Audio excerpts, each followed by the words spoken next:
There's a couple of rolling divisions in the House of Representatives. Peter Dutton is in those divisions. So I'm going to move now to my panel, but I'll come back to some of the issues in relation to this pedophile child protection legislation, a hot topic last night in the Senate, but of course today in the House too. Now, going back to those issues in Queensland, the conflict of interest alleged there between Clive Palmer, the founder of the United Australia Party, his relationship with LNP President David Hutchinson, who's now one of his paid employees. Well, it's rife amongst party members.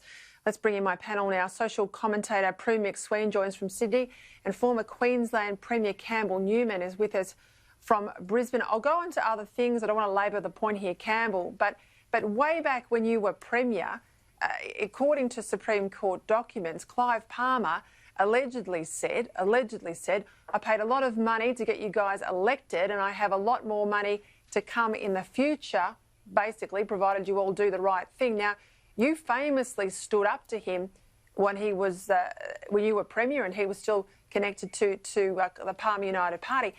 How is it that the LNP current president works for this bloke, given he's a rival to the LNP?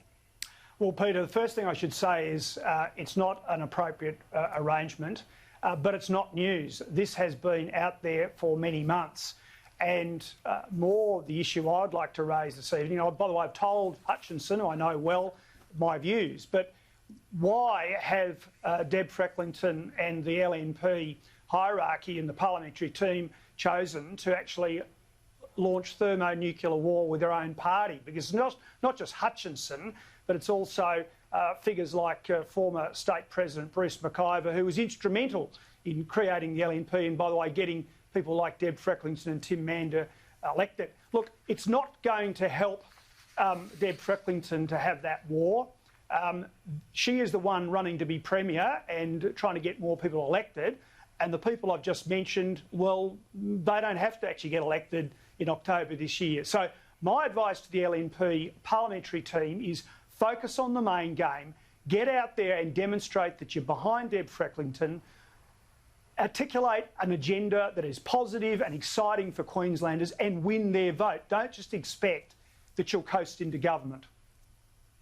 This is the problem here, isn't it, Prue? I mean, if you were ever going to win an election in Australia in the next 2 years, I reckon the Queensland one would be a no-brainer, provided you focus your attention on the Premier.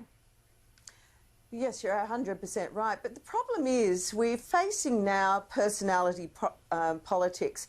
You know, everyone likes Palaszczuk. They're willing to gift her and excuse her because, you know, she's a nice chick. This is wrong. You know, obviously it's wrong. Why are we, as voters, being coerced into voting for people just because they seem like a nice bloke or a good Sheila?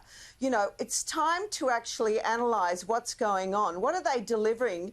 What are they doing? You know, currently, Palaszczuk's just sending the whole joint broke, and she's been, you know, a vehicle for Jackie Trad and her factions to, you know, do their bidding. So, for goodness sake, wake up to yourselves, whatever state you're in, and vote for people who deserve to be there and are going to do the right thing by the state. Look, you're good to remind us, Prue, to get out of the Canberra bubble or the Queensland state bubble or the Victorian Labor bubble, as we've been in a bit over the last couple of days. I want to get back to another issue. It would be front of mind for most families around the country, and in fact it's been a parliamentary issue too in the last 24 hours. 6 days ago, just 6 days ago, Labor leader Anthony Albanese said this in the Parliament following the arrest of an Australian-based pedophile gang. Child sex crime is something that is beyond comprehension, and it's something that should be stamped out, and we will assist in any way possible and congratulate the government on these recent arrests. Now, just in case you missed it there, he said any way possible, will assist in any way possible. And his commitment didn't even last a week, because last night in the Senate, Labor, led by that bloke, teamed up with the Greens, Centre Alliance, and shame on her, Tasmanian Independent Jackie Lambie, to use a procedural motion to block provisions that would have imposed mandatory sentences for child sex offenders. Now, today, they've backflipped. Now, they said they don't like mandatory sentences, blah, blah, blah. They don't support them. They say now, however, we're prepared to change our mind. Again, the government has signalled that it will delay the passage of this bill indefinitely if Labor insists on our amendment to remove minimum sentencing from this bill. That's disappointing. Unlike the government, Labor will not allow the passage of this bill to be further delayed. For that reason, while we maintain our opposition to mandatory sentencing because it does not work and makes it harder to catch, prosecute and convict criminals, we will not insist on our amendments relating to mandatory sentencing. Mark Dreyfus is a pompous git, and I have a long memory. I'm going to call out his hypocrisy because back in 2010, Labor in fact brought in mandatory sentences, absolutely mandatory sentences for people smugglers. And in Victoria, that's his home state as well, Labor passed legislation in 2018 to establish mandatory sentences for people who attack emergency workers. They're not good enough for kids, but on 2 occasions, Labor have supported mandatory sentences. Now, Peter Dutton has forced their hand. This legislation is through the Senate. But, Prue, this is the stuff that people can't understand. Why on earth is Labor protecting pedophiles?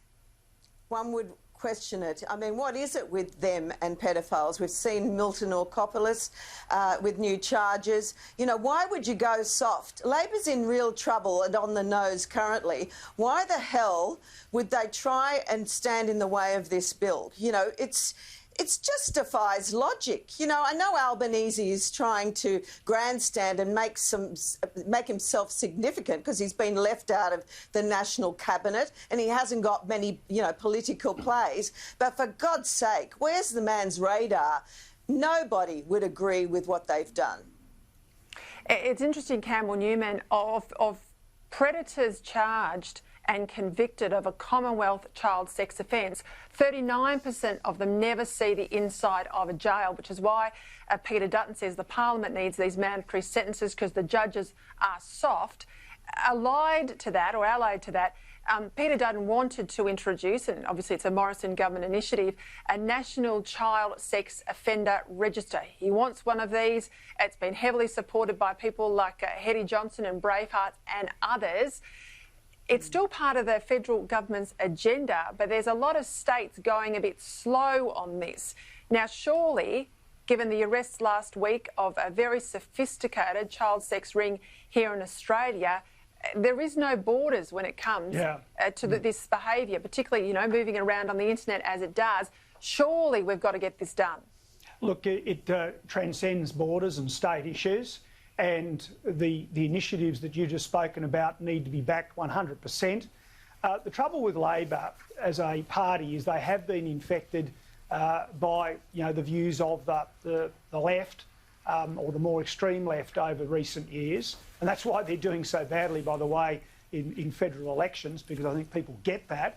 And there's a lot of people who support the Labor Party who are from the legal profession, and indeed they end up then in the judiciary and they have the same view and they're in their ears all the time. And that's why, for example, putting aside the pedophile issue, which I totally agree with what you put on the table and what Prue said, you know, that's why they were soft on the bikie issue in Queensland and have wound back those things. That's why Townsville has a youth crime issue, because they wouldn't come to the party and support or maintain the very important initiatives the LNP put in place to deal with that community's issues. So it's across the board, really, but the pedophile issue needs to be stamped on really, really hard. Good on Peter Dutton.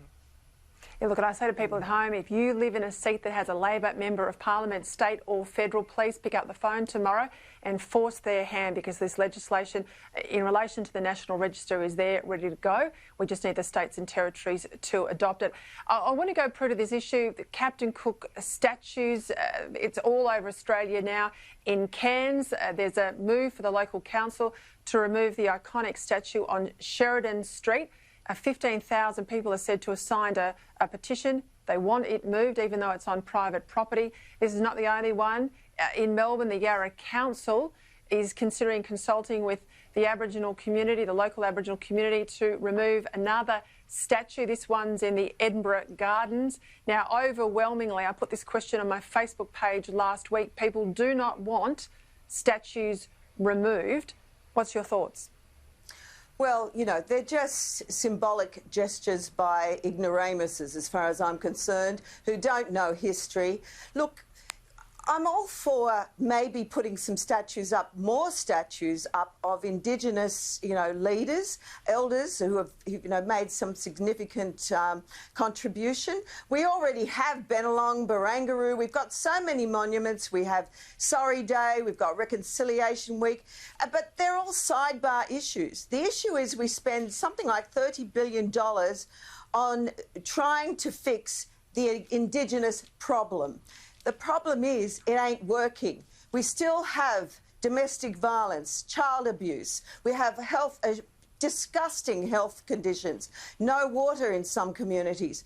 This is the problem, and we have to face that, not all this random stuff that is just hopping on a bandwagon, a wave of ridiculous, I don't know what, ideology from overseas. It's insulting to all of us. I'm going to give the last word to Emmanuel Macron, and I'm no fan of the French President Macron, but he does say, I'll be very clear tonight, compatriots, this is to the French people, the Republic, the French Republic, won't erase any name from its history. It will forget none of its artworks. It won't take down any of its statues. Well, there you go. Campbell Newman, Premier Sween, thank you very much for your time tonight. Thanks, Peter.